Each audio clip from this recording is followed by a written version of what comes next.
Hello students, I hope you all are doing well, and in this lockdown period we have to stay home, and by this we are acting as a good citizen of our nation and helping our country in different ways. We are acting indirectly, we are active, we are doing something for our nation, but we are indirectly doing it. We are not in front.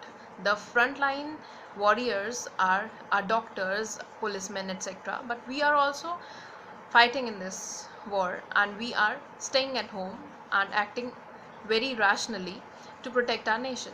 So starting with the next video, in this particular video we will be discussing about a law.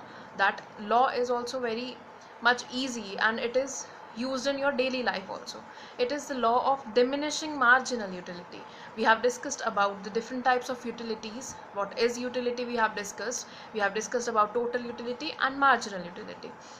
So the very first unit which you consume gives you the more utility, and the second unit you consume, the second unit I'm talking about, not both the units. So the second unit gives you utility, but the marginal utility is comparatively less, which means when I am hungry, I take one chapati.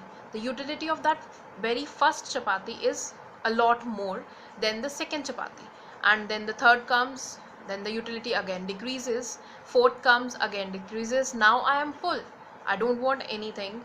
Now the marginal utility of the next for me, okay, it will be negative for me, and then the total utility will be decreasing.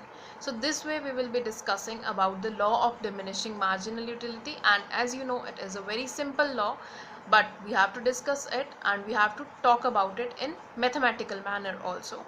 So in this video we will be discussing about this law in detail.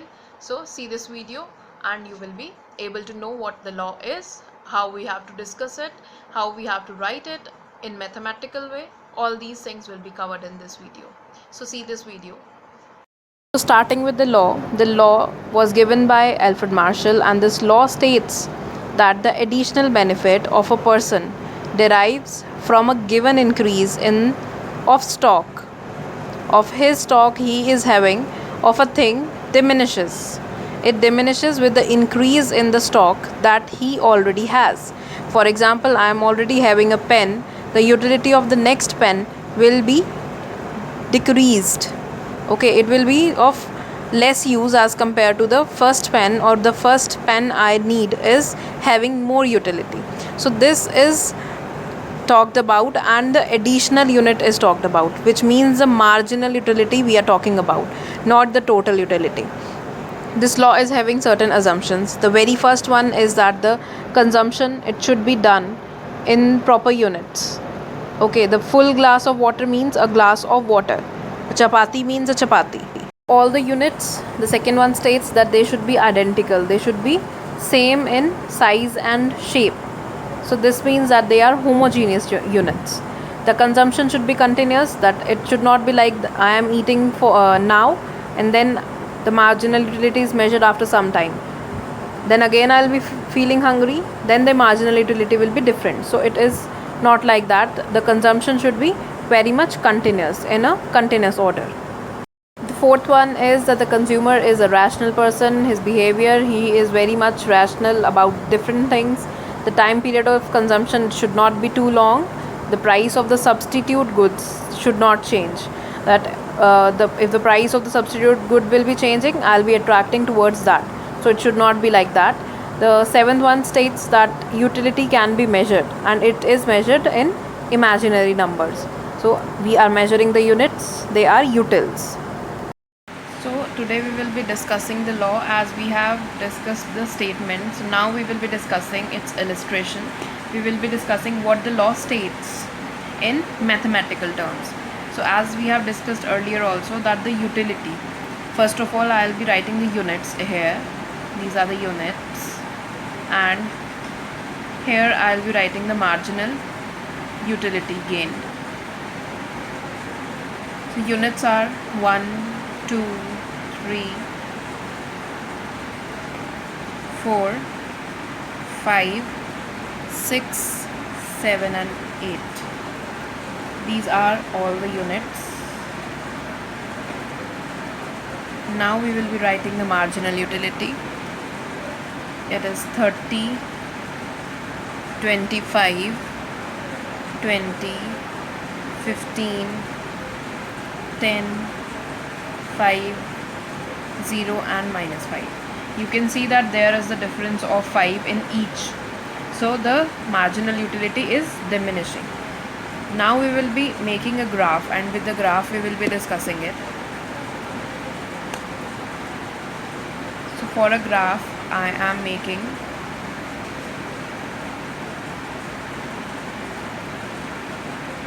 this is your y-axis, this is your x-axis, y-axis, negative y-axis, marking up the points. This is your x-axis.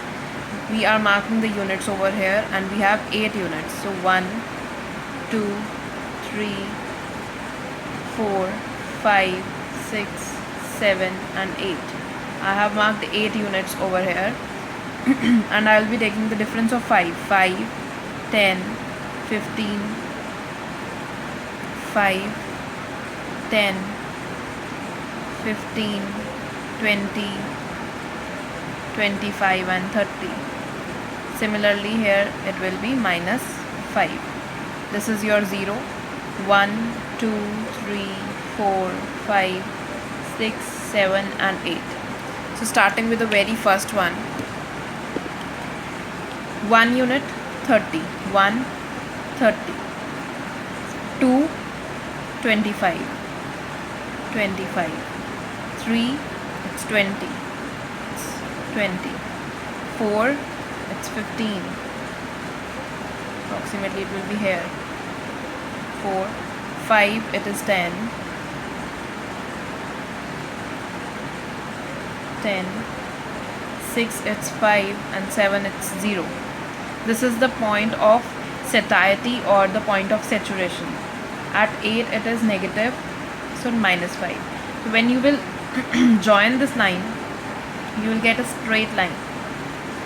You can see in this also, I am getting a straight line. This is mu and your marginal utility is decreasing.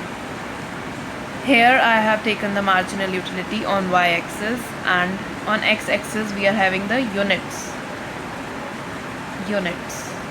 Okay, so this way the whole law tells us that if we increase the units, if we are getting more and more units, the marginal utility of each unit decreases, the next unit decreases. The very first one is giving me 30 utils, the second is giving me 25, then 20, 15, 10. So it is decreasing by 5, it is decreasing by constant rate, as I have told you about the rates also. So this series, you can see this is decreasing with a constant rate.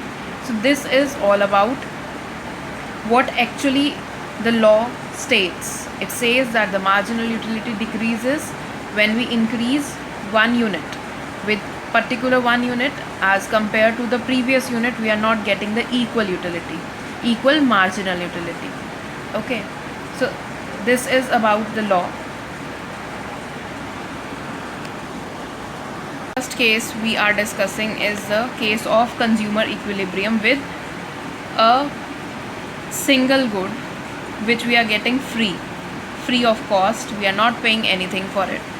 So in such a case, what happens, the main thing which you have to remember is that the marginal utility of the units consumed should be equal to its price, and when we are not giving any price for it, so it should be equal to 0. In this case, in this particular case where I am getting the good for free, I am not paying anything for it. The table we have discussed, the units we have discussed, and marginal utility we have discussed. So at the point 1, 2, 3, 4, 5, 6, 7, 8, we have discussed that the marginal utility was 0 at which point? The point was, are you able to see this? Now the point was 30, 25, 20, 15, 10, 5 and 0, and this is -5. So at this point, this particular point, this one, 7 equals to 0, marginal utility is 0, so the consumer will be satisfaction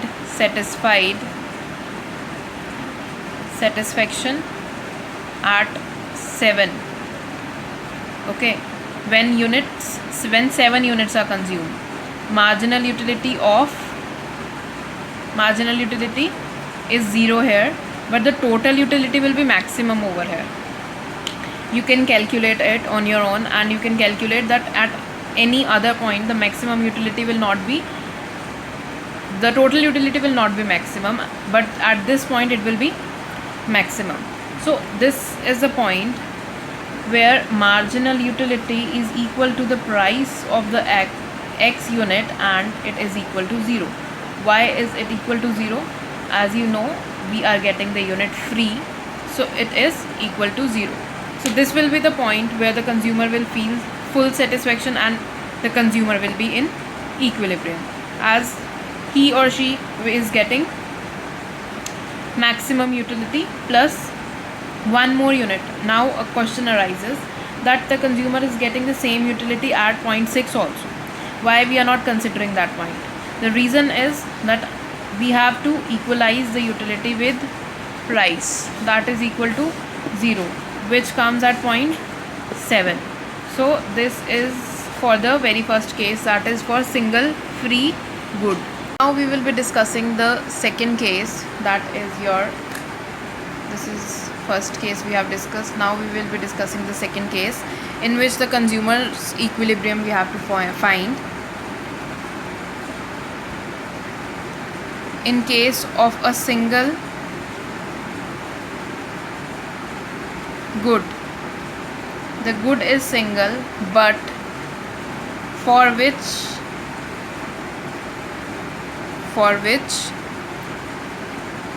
a price is to be paid. A price is to be paid. In the previous one, you can think about the example of a chapati. So you will be satisfied when you are full, when you are getting the marginal utility equal to 0 at that point. But if you are going to the market to eat the same chapati, you are paying for that chapati, then the scenario will be different. In that particular part, what we will be doing is, now we are given the price. Let the price be, I have taken the price equal to 15. Price of one unit is 15. So of the first unit, I am writing the table again here. The table is again here. You can see the table. That is, units are here. Here I am writing the marginal utility of the chapatis. 1, 2, 3, 4, 5, 6, 7 and 8. So when we are talking about the marginal utility, it is 30, 25 and 20. Again it is 15, 20, it is 15, 10, 25, 10, it is 5.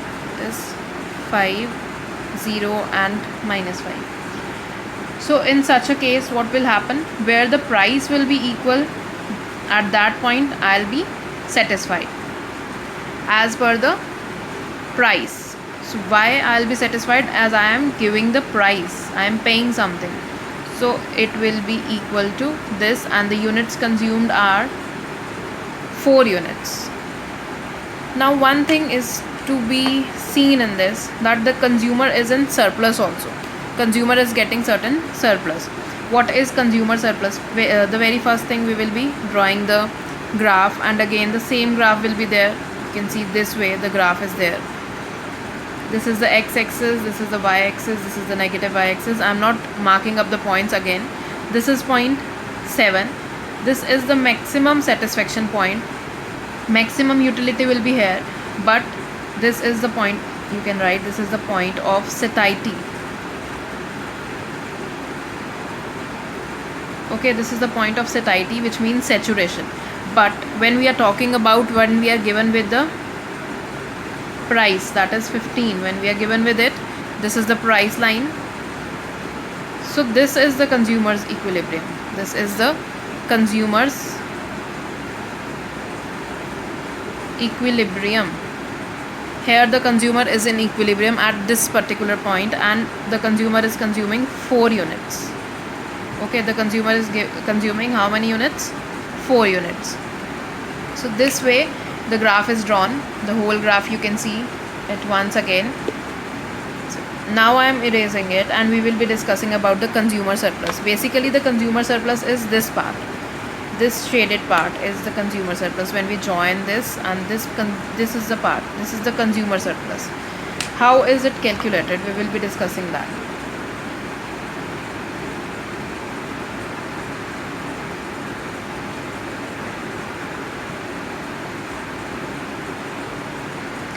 So for consumer surplus, what we have to do is, now we have to talk about consumer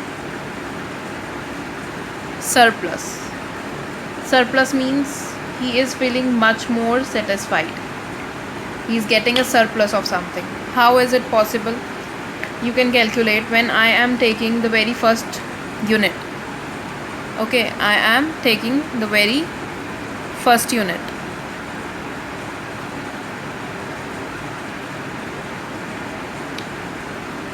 Starting with consumer surplus, we will be taking 4 units are consumed. So how much I am paying? I am paying 4 into 15, that is equal to rupees 60. Okay, now this is the price I am paying, and the other thing is total utility at 0.4, that is equal to 30 plus 25 plus 20 plus 15. So it will be 30 plus 20 is 50, and the total is 90.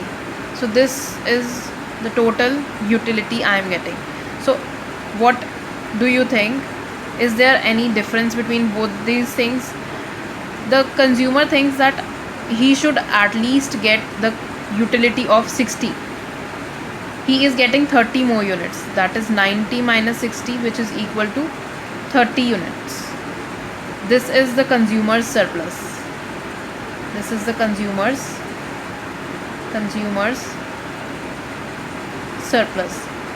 And similarly, when you will go down or you will consume more units, you can see that this surplus will be decreasing. You will not get the surplus.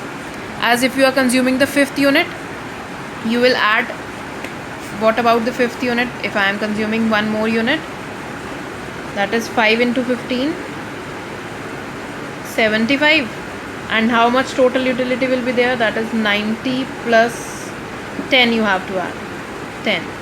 So I'll not be satisfied, as you can see that I'm not getting, at least I should get 15, the utility of 15, as I'm paying rupees 15. So at least that much should be given to me, but that is not given to me, due to which you can see that I'm not satisfied. But still I'm getting the utility as I was in surplus, but here the surplus is also decreasing. 100 minus 75, that is your calculating, it will give you 25. So earlier it was 30, now it is 25, so it will be decreasing.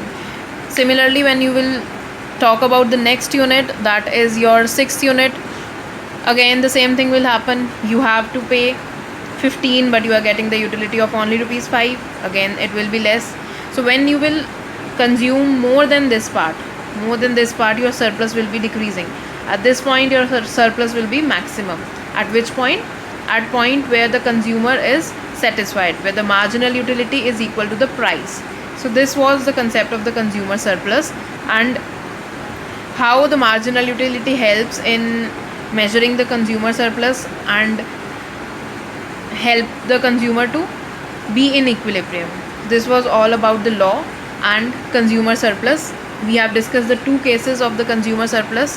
One in which I'm not paying something for the good, I'm consuming the good, I'm getting it for free, like I'm getting the chapatis at home that are free of cost. But the same thing, if I'm going to the market, I'm paying rupees 15 for one chapati, then it will be changed, the game will be changed.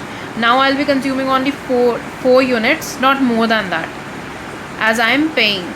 But if I'm not paying, I'll be consuming 7 units of the chapatis. This was it about the law and the consumer surplus. If you have any problem, please mention in the comment section or ask me so that I can clear your doubt. The assignment will be given to you. Do that assignment, and again, if you face any difficulty in doing that assignment, then let me know. Thank you so much. Stay home, stay safe.